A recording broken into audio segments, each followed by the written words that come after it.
আবরার ফাহাদের যেই পথ আমাদের দেখিয়ে গিয়েছে বাংলাদেশপন্থী পথ, সেই পথেই আমরা জাতীয় নাগরিক পার্টি রাজনীতি করছে। সেই পথ ধরেই জুলাই গণ অভ্যুত্থান সংগঠিত হয়েছিল।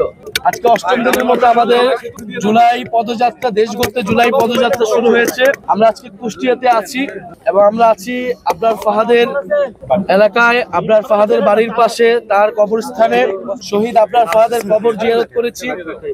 আমাদের পাশে শহীদ আবরার ফাহাদের শ্রদ্ধেয় বাবা উনি উপস্থিত আছেন।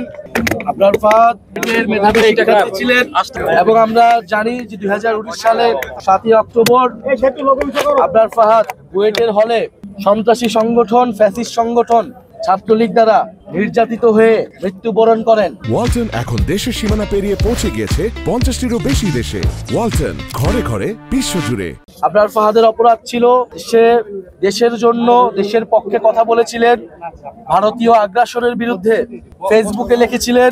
বাংলাদেশের সাথে যে চুক্তি করা হয়েছিল, ফেনী নদীর চুক্তি করা হয়েছিল, যেখানে বাংলাদেশের স্বার্থ ক্ষুণ্ণ করা হয়েছিল, এরকম বাংলাদেশের স্বার্থের পক্ষে আবরার ফাহাদ কথা বলেছিলেন দেখে আবরার ফাহাদকে ভারতীয় তাবেদার সংগঠন, ফ্যাসিস্ট সংগঠন ছাত্রলীগ সারা রাত নির্মম নির্যাতন করে হত্যা করে এবং আমাদের ভাই আবরার ফাহাদ শহীদ হন।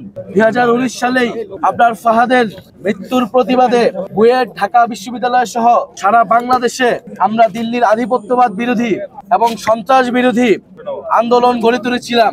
সেই আন্দোলন আমাদের যে ফ্যাসিবাদ বিরোধী লড়াই, সেই লড়াইয়ের অন্যতম মাইল ফলক ছিলেন। 18 কোটা সংস্কার, নিরাপদ সড়কের পরে 19 সালের এই যে আবরার হত্যা কিন্তু একটা বড় ঘটনা ছিল আমাদের জাতীয় রাজনীতিতে। এবং আবরার ফাহাদের মৃত্যু এবং এই মৃত্যুর প্রতিবাদে যে আন্দোলন, সেই আন্দোলন কিন্তু বাংলাদেশের রাজনীতির মোড় ঘুরিয়ে দিয়েছিল এবং ভারতীয় আধিপত্যবাদ বিরোধী যে লড়াইটা আবার নতুন করে শুরু হয়েছিল। এবং আবরার ফাহাদকে আমরা বলেছিলাম যে আমাদের ভারতীয় আধিপত্যবাদ বিরোধী শহীদ এবং দিল্লি না ঢাকা, সেই স্লোগান উঠেছিল সেই আবরার ফাহাদ হত্যার বিরোধী প্রতিবাদ মিছিল, সেই মিছিল থেকে। ফলে আজকের এই দিনে আমরা আবরার ফাহাদকে গভীর শ্রদ্ধার সাথে স্মরণ করছি, তার রুহের মাগফিরাত কামনা করছি। এবং আবরার ফাহাদের যেই পথ আমাদের দেখিয়ে গিয়েছে বাংলাদেশপন্থী পথ, ভারতীয় আধিপত্যবাদ বিরোধী পথ, আগ্রাসন বিরোধী পথ, সেই পথেই আমরা জাতীয় নাগরিক পার্টি রাজনীতি করছে। সেই পথ ধরেই জুলাই গণ অভ্যুত্থান সংগঠিত হয়েছিল। ফলে আবরার ফাহাদ থেকে আবু সাইদ, সেই সকল শহীদদেরকে আমরা স্মরণ করি।